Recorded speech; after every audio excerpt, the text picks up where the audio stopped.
Hello friends, कैसे हैं आप लोग। उम्मीद है फिट हैं, लाइफ एंजॉय कर रहे हैं। फ्रेंड्स, डिटेल से वीडियो शेयर करेंगे सेफ फ्लावर्स की अबाउट। इनको फेक ज़ाफ़रान कहते हैं, 2 नंबर ज़ाफ़रान कहते हैं, और इनको हमेशा हमेशा सीड से ग्रो करते हैं।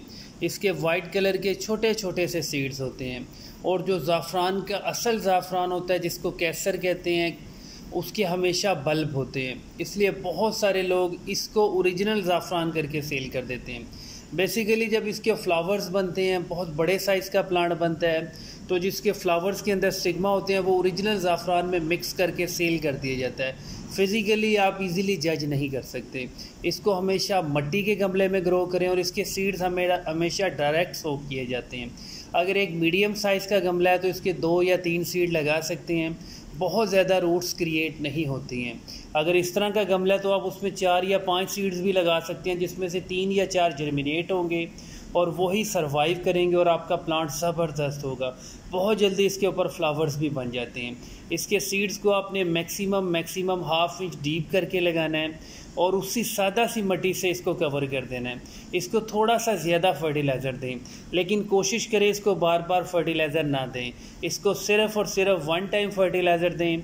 मतलब जब आपने गमले की मिट्टी तैयार की है तो उसमें 60% सादा सी मिट्टी होनी चाहिए, और 40% आप कंपोस्ट, वर्मी कंपोस्ट या कुछ भी जैसे गली सड़ी गोबर की खाद दे सकते हैं।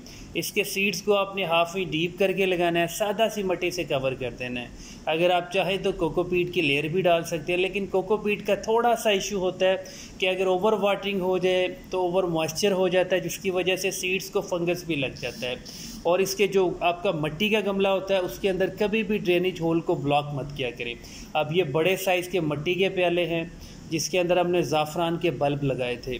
अगर आपको मार्केट में कोई भी ज़ाफ़रान के सीड सेल करे तो वो फेक सेलर है। कभी भी ज़ाफ़रान, कैसर, सफ़रून ओरिजिनल वाला उसके सीड्स नहीं होते, उसको हमेशा बल्ब से ग्रो किया जाता है। इसको आप सैफरून को, मतलब फ़ेक ज़ाफ़रान को, ये जो आज फ्लावर्स ग्रो कर रहे हैं, इसको आप ज़्यादा से ज़्यादा अक्टूबर तक ग्रो कर सकते हैं।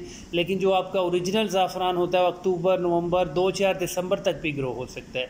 सीड लगाने के बाद फर्स्ट टाइम थोड़ा सा ज़्यादा पानी देना है, बस इतना ज़्यादा पानी देना है कि गमले की मिट्टी एक बार मॉइस्ट हो जानी चाहिए। अगर आप सीड लगाते हुए कोई फर्टिलाइज़र नहीं भी यूज़ करते तो कोई इशू नहीं है, क्योंकि सीड को जर्मिनेशन के लिए कोई फर्टिलाइज़र रिक्वायर नहीं होता। जब आपके बेबी प्लांट्स बन जाएंगे तब आप फर्टिलाइज़र डोज भी कर सकते हैं, और इसकी जर्मिनेशन मैक्सिमम 2 से 4 दिन में जर्मिनेशन स्टार्ट हो जाती है। अगर आपके पास बड़े साइज़ के गमले हैं, क्यारी है, मतलब ओपन, अगर आप रूफ टॉप पे हैं तो बड़े साइज़ के ग्रो बैग है। अगर गमलों के अंदर आपको थोड़ी थोड़ी स्पेस भी कहीं मिल रही है तो वहाँ पे भी इसके सीड लगा सकती हैं। इसकी रूट्स बहुत ज़्यादा नहीं होती है। जहाँ पे आप सीड लगा रहे हैं वहाँ के 4-5 इंच का अगर डिफरेंस हो या स्पेयर एरिया हो, वहाँ पे इसकी रूट्स बनेंगी और बहुत जल्दी जर्मिनेट हो जाएंगी, और आपका प्लांट भी बहुत ज़बरदस्त होगा। अब ये हमारा एक पपाया का प्लांट है, सीमेंट का गमला है, इसके अंदर काफ़ी ज़्यादा स्पेस है। यहाँ पे हम इसको सीड लगाएंगे और इसके सीड यहाँ पे भी जर्मिनेट हो जाएंगे। कुछ सीड हम इसके ग्रो बैग्स में लगाएंगे और लान के नीचे क्यारियों में भी लगा लेंगे। इसके जो फ्लावर्स होते हैं वो बहुत ज़बरदस्त होते हैं, जैसे थोड़े कांटेदार फ्लावर्स होते हैं, जैसे रोज़ के होते हैं, इस तरह के इसके फ्लावर्स होते हैं। और अगर किसी भी गमले में आप सीड लगा रहे हैं, अगर गमले की मिट्टी ड्राई है या वेट है या बहुत ज़्यादा मॉइस्ट है, आपने कभी भी ऐसे ग्रो नहीं करना। पहले थोड़ा सा होल बनाएं, सीड को फिक्स करें, ऊपर बिल्कुल ड्राई मिट्टी से सीड्स को कवर करके थोड़ा सा पानी फ्लड कर दें। इस तरह आपके सीड बहुत जल्दी जर्मिनेट होंगे। और आजकल मार्केट के अंदर बहुत ज़्यादा 2 नंबरी है। जो आपका ओरिजिनल ज़ाफ़रान होता है वो बहुत ज़्यादा एक्सपेंसिव है। आजकल ऐसा किया जाता है, जो छल्ली के ऊपर बाल होते हैं, मतलब जो कॉर्न होती है, छल्ली होती है, जो उसके ऊपर बाल होते हैं, उसको थोड़ा सा कलर के ज़ाफ़रान के अंदर मिक्स करके सेल कर देते हैं। इसी तरह जो हमारा सेफ फ्लावर है जिसकी हम सीड्स ग्रो करने जा रहे हैं, इसके भी जो स्टिग्मा होते हैं उसको भी ज़ाफ़रान में ऐड कर देते हैं। लेकिन आपके पास बहुत सारे लैब टेस्ट भी अवेलेबल हैं, या आप घर पे भी बहुत सारे टेस्ट कर सकते हैं। आप जज कर सकते हैं कि आप ओरिजिनल ज़ाफ़रान लाए हैं या आप 2 नंबर ज़ाफ़रान लाए हैं। एग्जैक्ट 8 डेज़ के बाद हमारे सीड थोड़े थोड़े से जर्मिनेशन की तरफ जा रहे हैं। जिस गमले में हमने 5 सीड लगाए थे, बाई चांस उसके अंदर बच्चों ने थोड़ी सी ओवर वाटरिंग कर दी है, गमले का या तो ड्रेनेज होल ब्लॉक हो गया है या तो उसके अंदर थोड़ी सी हमसे चिकनी मिट्टी ऐड कर दी है। इसके प्लांट्स को ऐसी मिट्टी बिल्कुल भी पसंद नहीं है, लेकिन फिर भी हमारा एक सीड अभी तक जर्मिनेट हो गया है। और जिस गमले के अंदर हमने ज़्यादा सारे सीड लगाए थे, मतलब जो लेमन का प्लांट था, उसकी बॉटम में हमने 7 से 8 बेबी प्लांट्स बनाए थे, वो सारे सीड जर्मिनेट भी हुए हैं और उनके जो प्लांट्स की हाइट है वो 2-2 इंच तक हो गई है। मतलब बहुत ज़बरदस्त ग्रोथ हो रही है।